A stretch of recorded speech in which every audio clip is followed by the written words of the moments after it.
નમસ્કાર વિદ્યાર્થી મિત્રો, તમારું સ્વાગત છે ઓનલાઈન સોલ્યુશન ચેનલમાં। તો 10 પછી તમારે ડિપ્લોમાની અંદર એડમિશન લેવા માટે તમે જે ફોર્મ ભરેલા હતા એનું ચોઇસ ફિલિંગ આવી ગયું છે। એટલે કે આપણે કઈ કોલેજમાં અને કયા વિષય ઉપર ડિપ્લોમા કરવું છે એ સિલેક્ટ કરવાનું આવી ગયું છે। તો આજે આપણે વિડીયોની અંદર એ જાણકારી મેળવી લઈએ કે કઈ રીતે આપણે ડિપ્લોમાની અંદર એડમિશન લેવા માટે ચોઇસ ફિલિંગ કરવું। એકવાર તમે આખો વિડીયો જોઈ લેશો એટલે તમે ઘરે બેઠા જાતે તે ચોઇસ ફિલિંગ કરી શકશો અને ચોઇસ ફિલિંગ કરો તો તમારે કાંઈ પણ મુશ્કેલી નહીં પડે। તો તમે આખો વિડીયો જોવાનું ભૂલતા નહીં, જેથી તમારે ચોઇસ ફિલિંગમાં કંઈ પ્રોબ્લેમ ન પડે। કેમ કે જો ચોઇસ ફિલિંગમાં એક પણ ભૂલ રહી ગઈ તો તમારે જે પણ કોલેજમાં અને જે પણ કોર્સમાં એડમિશન લેવું એમાં ન મળે અને તમને બીજી જગ્યાએ મળી જાય। એટલે ચોઇસ ફિલિંગમાં ખાસ તમારે એકવાર શાંતિથી વિડીયો જોઈ લેવાનો।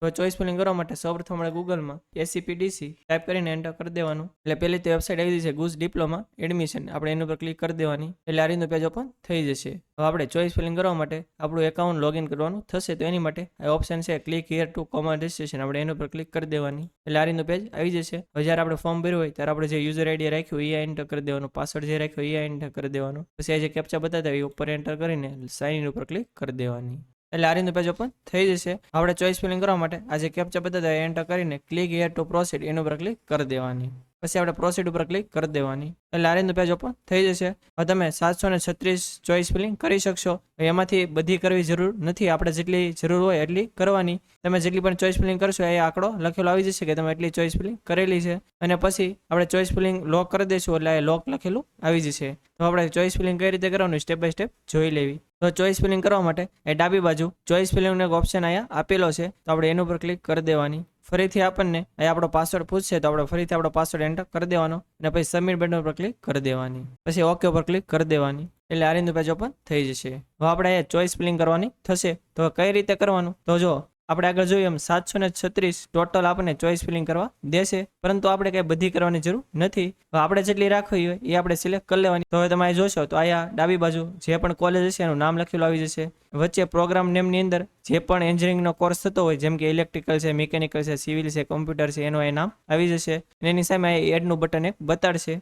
જો તમારે જે પણ કોલેજ અને કોર્સ રાખવો હોય તો તમે સ્ક્રોલ કરીને જોશો તો વધારે આપણો ટાઈમ બગડશે। તો એની માટે જો તમારે ફિલ્ટર મારવું હોય તો ઉપર ઇન્સ્ટિટ્યૂટ ટાઈપની અંદર અહીં તમને બે ઓપ્શન જોવા મળશે, પ્રાઇવેટ અને ગવર્મેન્ટ। જો તમારે ગવર્મેન્ટ કોલેજ રાખવી હોય તો તમે એ સિલેક્ટ કરશો એટલે ફક્ત તમને ગવર્મેન્ટ કોલેજ બતાડશે, અને એવી રીતે જો તમે પ્રાઇવેટ સિલેક્ટ કરશો તો ફક્ત પ્રાઇવેટ કોલેજના નામ અહીંયા બતાડશે। પછી ઇન્સ્ટિટ્યૂટની અંદર જેટલી પણ કોલેજ છે એ બધાના નામ અહીંયા બતાડશે। જો તમારે સ્પેસિફિક કોઈ કોલેજની અંદર એડમિશન લેવું હોય, દાખલા તરીકે મારે BPTI ભાવનગરની અંદર એડમિશન લેવું હોય તો એ સર ભાવસીજી પોલિટેકનિક ઇન્સ્ટિટ્યૂટ ભાવનગરનો ઓપ્શન આવે છે, તમે આની ઉપર ક્લિક કરશો તો એ જે કોલેજ છે એની અંદર જેટલા પણ કોર્સ થતા હશે બધાના નામ આવી જશે। આવી રીતે તમે સિલેક્ટ કરશો તો તમારે કોર્સ અને કોલેજ પસંદ કરવામાં સરળતા રહેશે। એવી જ રીતે તમારે જે પણ અહીંયા કોલેજ રાખવી તમે અહીંયા સિલેક્ટ કરી શકો છો। હવે જો આપણે કોલેજ તો પસંદગી થઈ ગઈ, આપણે જે પણ એન્જિનિયરિંગનો કોર્સ રાખવો હોય એ સિલેક્ટ કરવાનો હોય તો આ એડ ઉપર ક્લિક કરી દેવાની। દાખલા તરીકે મારે BPTI ની અંદર મિકેનિકલ એન્જિનિયરિંગ કરવું હોય તો એડ ઉપર ક્લિક કરીશ તો જમણી બાજુ આ એડ થઈ જશે, અને ઇન કેસ જો જમણી બાજુ ભૂલથી કોઈ બીજું સિલેક્ટ થઈ ગયું હોય તો તમે રિમૂવ ઉપર ક્લિક કરશો એટલે ઓટોમેટિક આ ડિલીટ થઈ જશે। ઇન કેસ હવે મને મિકેનિકલની અંદર ન મળે તો મારે BPTI ની અંદર બીજો કોઈ કોર્સ રાખવો હોય, દાખલા તરીકે મારે IT રાખવો હોય, એ મારી બીજી પસંદ હોય તો IT સિલેક્ટ કરી લઈશ તો એડ ઉપર ક્લિક કરીશ તો એ પણ આ જમણી બાજુ એડ થઈ જશે। એવી રીતે આયા મારે જેટલી પણ પસંદગી રાખવી હું રાખી શકીશ, પરંતુ આપણે પસંદગી કઈ રીતે કરવાની તો જો ચોઇસ નંબર 1 ની અંદર આપણે જે પણ કોલેજ અને જે પણ કોર્સની અંદર પહેલી પસંદગી આપણે એડમિશન લેવાની હોય એ આપણે પહેલા નંબર ઉપર રાખવાની। ઇન કેસ એમાં ન મળે તો આપણી જે પણ બીજી ચોઇસ હોય એ આપણે બીજા નંબર ઉપર, પછી એમાં ન મળે તો ત્રીજી ચોઇસ, એવી રીતે તમારે ઉતરતા ક્રમમાં સિલેક્ટ કરવાની। દાખલા તરીકે તમારે મિકેનિકલમાં જવું હોય પરંતુ તમે પહેલી ચોઇસ ન રાખી હોય અને તમે 5મી 6ઠી રાખી હોય અને જે ન જવું હોય એ તમારે પહેલી ચોઇસ રાખી હોય તો તમારે જેમાં જવું છે એમાં એડમિશન ન મળે અને બીજામાં તમને મળી જાય। એટલે આપણે ચોઇસ ફિલિંગ કરવામાં ખાસ ધ્યાન રાખવાનું કે આપણે જે પણ કોર્સ અને જે પણ કોલેજમાં રાખવું એને પહેલી ચોઇસ રાખવાની, પછી એમાં ન જવું બીજી ત્રીજી, એવી રીતે તમારે સિલેક્ટ કરી લેવાની। અને પછી તમે જેટલી પણ ચોઇસ કરી હોય એમાં તમારે ઉપર નીચે કરવું હોય તો તમે અપ અને ડાઉનનો ઓપ્શન આપેલો છે, તમે એના ઉપર ક્લિક કરશો આ જે ચોઇસ છે એ ઉપર નીચે થઈ જશે। તો મારે જો BPTI ની અંદર ન મળે તો મારે ગવર્મેન્ટ પોલિટેકનિક અમદાવાદ છે એ મારી બીજી પસંદગી રાખી હોય તો એ કોલેજ સિલેક્ટ કરી લઈશ તો એમાં જેટલા કોર્સ થતા હશે એના નામ આવી જશે। તો એમાં પણ આ અલગ અલગ કોર્સના નામ છે, એમાં મારે મિકેનિકલ જો રાખવું હોય તો એડ ઉપર ક્લિક કરીશ તો એ જમણી બાજુ અહીંયા આવી જશે। એવી રીતે મારે જેટલી પણ કોલેજ અને જેટલી પણ ચોઇસ ફિલિંગ રાખવી હું રાખી શકીશ, પરંતુ મેં આગળ કીધું એમ આપણે ઉતરતા ક્રમમાં સિલેક્ટ કરી લેવાનું। હવે તમારે કોલેજ અને કોર્સની પસંદગી થઈ જાય પછી તમારે સેવ એન્ડ કન્ટિન્યુ એના ઉપર ક્લિક કરી દેવાની, પછી આપણે ઓકે ઉપર ક્લિક કરી દેવાની એટલે આપણી જે ચોઇસ ફિલિંગ છે એ સેવ થઈ ગઈ છે। પછી આપણે save and go to home એની ઉપર ક્લિક કરી દેવાની. એટલે અહીંયા આપણે જેટલી પણ ચોઈસ ફિલિંગ કરેલી છે એના નામ આવી જશે. આપણે ફક્ત અત્યારે એક જ તે કરેલી છે એટલે એક અહીંયા આવે છે. હવે આપણે જે પણ ચોઈસ ફિલિંગ કરી છે જોવું હોય તો વ્યૂ ફિલ્ડ ચોઈસ એનો જે ઓપ્શન આપેલો છે આપણે એના ઉપર ક્લિક કરી દેવાની. એટલે તમને એ બતાડશે કે તમે કેટલી ચોઈસ કરેલી છે એ લિસ્ટ આવી જશે. આપણું ચોઈસ ફિલિંગ તો થઈ ગયું છે. હવે આપણે એને લોક કરવાનું થશે. જો તમે લોક નહીં કરો તો એ ચોઈસ ફિલિંગ આપણું માન્ય નહીં ગણાય. તો આપણે ચોઈસ ફિલિંગ લોક કરવા માટે ડાબી બાજુ ચોઈસ લોકિંગનો ઓપ્શન આપેલો છે આપણે એના ઉપર ક્લિક કરી દેવાની. એટલે આપણે જેટલી પણ ચોઈસ કરેલી છે એ નામ આવી જશે. તો આપણે I agree two lock my choice એના ઉપર ક્લિક કરી દેવાની. એટલે ફરીથી આપણને પાસવર્ડ પૂછશે એ આપણે એન્ટર કરીને યસ લોક એના ઉપર ક્લિક કરી દેવાની. ફરીથી આપણે ઓકે ઉપર ક્લિક કરી દેવાની. એટલે આપણે જે ચોઈસ ફિલિંગ કર્યું છે એ લોક થઈ ગયું છે એ લખેલું પણ આવી જશે.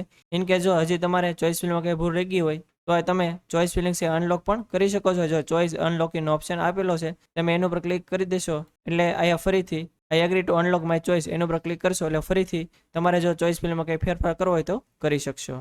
જો બધું ઓકે જ હોય તો આપણે હવે કંઈ નથી કરવાનું. પછી રિઝલ્ટ આવશે ત્યારે તમને સીટ એલોટમેન્ટ રિઝલ્ટ છે એની અંદર બતાડશે કે તમને કઈ કોલેજમાં અને કયા કોર્સની અંદર એડમિશન મળે છે એમ. અને આપણે જે ચોઈસ ફિલિંગ લોક કરી છે એની તમારે પ્રિન્ટ કાઢવી હોય તો પ્રિન્ટ લોક ચોઈસનો જે ઓપ્શન આપેલો છે એનું ઉપર ક્લિક કરી દેવાની.